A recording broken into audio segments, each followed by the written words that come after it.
Well, welcome back to the Piney Woods homestead, y'all. It's about 5 o'clock in the evening. I don't know if you can hear this. I'm walking in about 3 inches of water where it's just rutted out from driving the gator and the tractor so much on this path back here to take care of the pigs. Lisa and I have been busy today, y'all, to say the least. We put down a gilt this morning, dispatched a gilt, put down, however you want to say it. And we got our scalding set up, ready to go. I'll show you this. We got a fire going under that thing. About 10 o'clock we started the fire. It took about an hour and a half, 2 hours to get it up to scalding temp, which was about 150 degrees. And I'll kind of show you the setup here. I'm just going straight into it, y'all. Kind of show you the setup. Took 3 chains, if you saw in one of the previous videos, had them hooked with some self-tapping, good heavy screws. And what I did was I wrapped those around a T-post and I drug them out and hooked them to the back of the box blade with the tractor in 3 points. I had a ratchet strap, a tow rope here in the center, and just a regular rope on the other side. That way this thing, we could tighten it up, roll the pig into it. I should say hog, because y'all, I'm gonna tell you, we scalded the hog, we scraped it, and then we dressed it, and we put it on the scales. 171.4 pounds dressed. That's a barbecue hog, not a barbecue pig. Barbecue pig is going to be around 100 pounds dressed.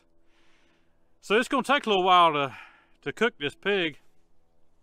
We're going to put it on about probably 1 or 2 in the morning. So we're already wore out, y'all, because this is a job. You know, anybody that tells you this is a glamorous fairy tale type of living, it is not. But it is enjoyable, y'all. I was telling Lisa today as we were scraping the hair off of this hog, it makes me feel just a little bit in touch with our ancestors, our lineage. It just does. You know, we're doing stuff that they did on back hundreds of years ago, y'all. It's just a neat deal. But it is work, y'all. And y'all, we skin hogs and now we scald hogs because we've got a good setup, and I don't know which is better. Skinning them is a chore. Scalding them is a chore. I don't really know which is better. I can't give you an honest opinion on which I like better because they are both equally hard work. But the hog is on ice. It's been butterflied. And we're going to pick this thing back up tomorrow morning, dark 30, when it goes onto that laying offset. Not offset. Somebody corrected me on that, and I appreciate that. Y'all, my brain is sometimes somewhere other than here. Reverse flow. It's a reverse flow smoker. And I haven't cooked on it, and golly, I couldn't tell you how long. It's been a long time. But I am looking forward to throwing that hog on there in the morning. And we're going to bring you along for that. You'll pick back up with us when we're throwing it onto the cooker around 1 or 2 in the morning. And we'll do some updates along the way. And then we'll show some chopping and getting that pig ready to go out in takeout trays. We've invited a bunch of people. Several have responded, so we'll see if anybody shows up for some free barbecue. We hope that they will. We want to be a blessing to folks. Guys, thanks for stopping in at the Piney Woods. Kind of a long intro, but I'm tired. I'm gonna go grab a few hours of shut-eye, and then I'm gonna light this cooker, y'all, and it's barbecue time. My favorite, let me throw this in there. My favorite thing in the world is barbecue pork. Chopped barbecue pork. And not just any chopped barbecue pork, but Eastern North Carolina style chopped barbecue pork. And so even though we're living in the Piedmont now, that's what I'm cooking, because that's what I like, and that's what we're giving away. Guys, thanks for stopping in. Hit that old like and subscribe if you hadn't, and if you have, as always, we appreciate you. I'm gonna grab me a nap. All right, y'all, as you can tell from the dark, it is 1:30 in the morning. Well, you probably couldn't tell it was 1:30 in the morning, but you can tell it's dark. Got the tractor headlights on me. I promised to show y'all a dressed pig and you're kind of going to see it here. Let me turn my headlamp on. This is what a dressed pig looks like. I ain't gonna take all my ice off. But y'all, this pig, turn that off, that'd be bugging you, blinding you. This pig is really a hog. It's a topping hog, 6 months old, I believe to the day. So Lisa and I've got to get on those other hogs too, but this is going to be the largest hog that I have ever barbecued. And the first hog I've ever barbecued all by myself. Only thing I've ever done all by myself is pork shoulders. But it's going to be a fun time. This thing's barely going to fit on this cooker, y'all. But I just whispered some sweet nothings into Lisa's ear and woke her up. And she's going to come out and help me get this hog on this cooker. I got a fire going probably about 2 hours ago, so I got me a nice bed of coals in there. And this cooker's ready to go, y'all. We'll see if we can let you see a little bit of getting it put on this cooker with the tractor lights.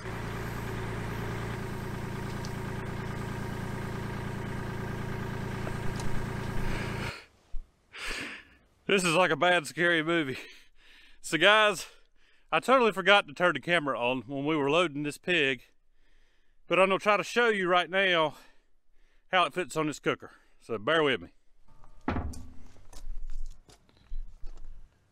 All right, so this is a big old pig. It's a hog. And you'll notice the feet are hanging out. No big deal, because those are gonna get cut off. I just left them on there so that it's easy for us to flip it.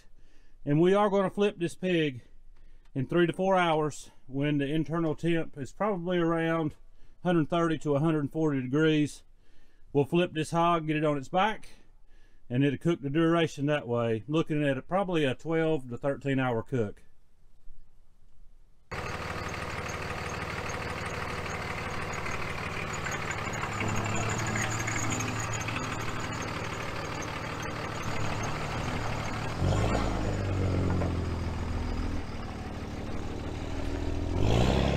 Y'all, I got a stand-up brother there.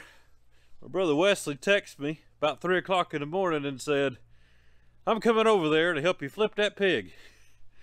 Can't beat that, y'all.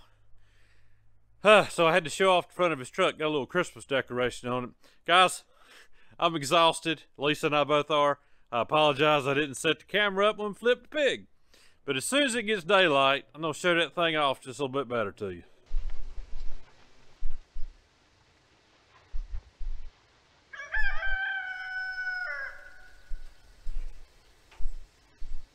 Well, y'all, it's official. I've been up for over 24 hours now. Lisa and I got started yesterday morning around 7. Lisa was actually up before that, before I was. But let me recap so far where we're at. We scalded and dressed a hog, one of our Herefords, at around noon yesterday is when we got started scalding. When we got done dressing the hog, we made a homemade cooler out of some 2-inch insulating foam board, put down clean plastic sheathing, wrapped that pig up in it, and then packed it with ice bags of ice. And bear with me, y'all, because I'm sleep deprived at the moment. But the pig has been on since 2 a.m. My brother Wesley came over at 5 a.m. He was actually here sooner than that, but at 5 a.m. we flipped this pig because we started it off stretched out, facing down. And y'all, we used the forks on the tractor. We actually slid the top grate out, put the pig on it, slid it in, slid it out, flipped it, slid it back in. So that's how that kind of worked. But this is a heavy pig. It was 171.4 pounds dressed weight. But we're going to take a look at it now that we are, let's see, almost 5.5 hours into the cook. I believe that's right. Yep, 5.5 hours in. So let me open these lids and see if we can get a decent view of this pig.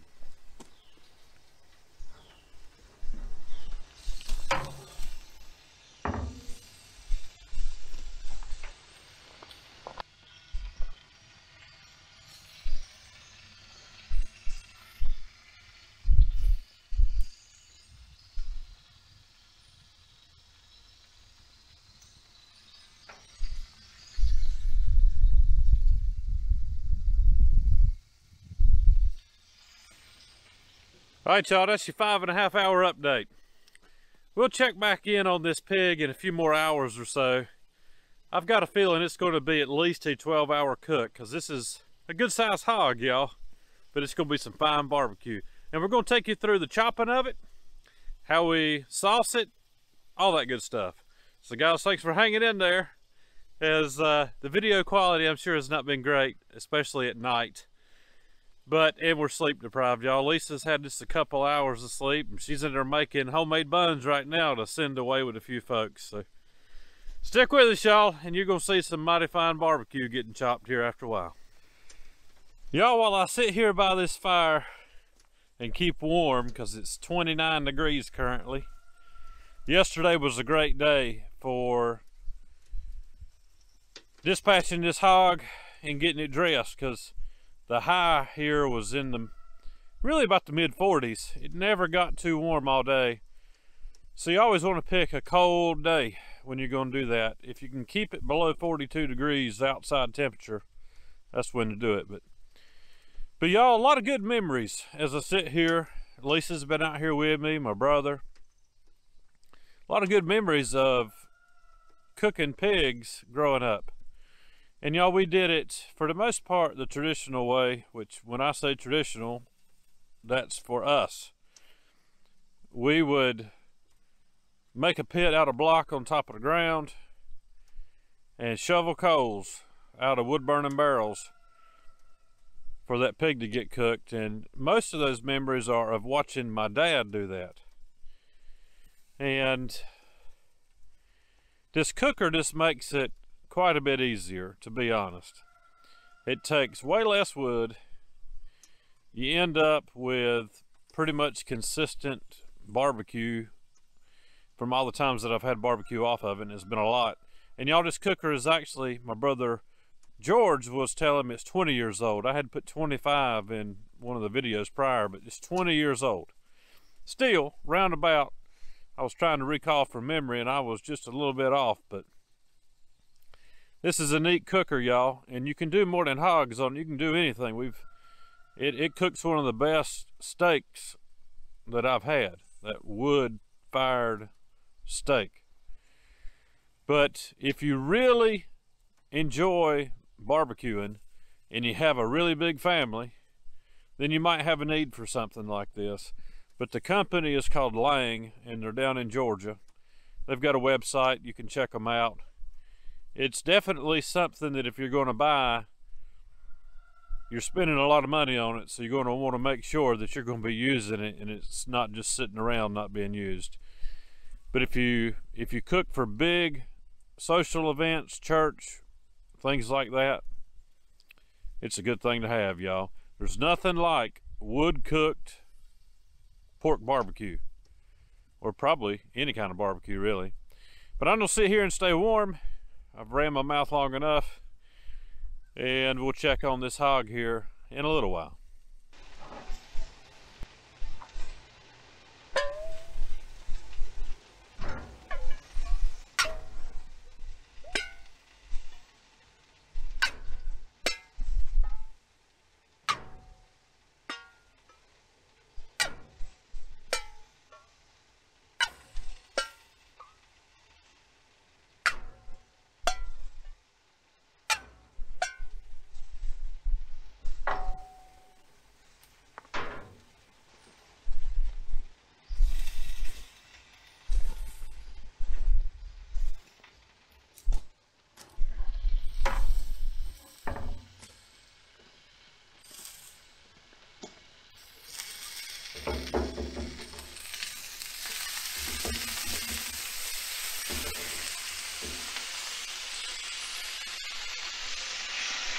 Little bit of family recipe.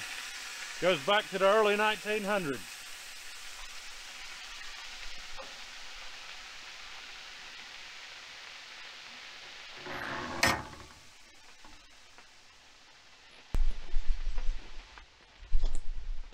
Y'all, that's a vinegar-based barbecue sauce. My dad was telling me that his grandfather is the one that came up with this particular recipe. And a lot of families in eastern North Carolina make their own versions.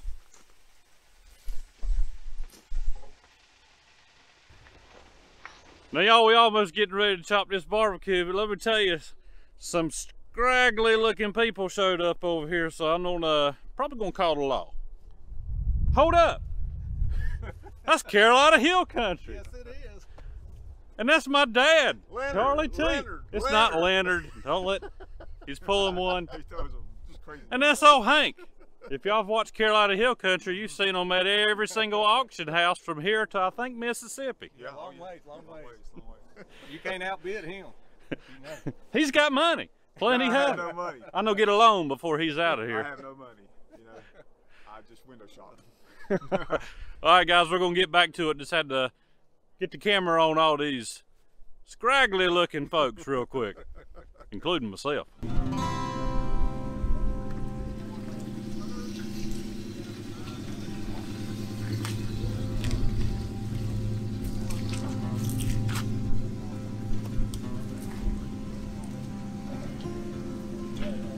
Oh, look at that. Butter.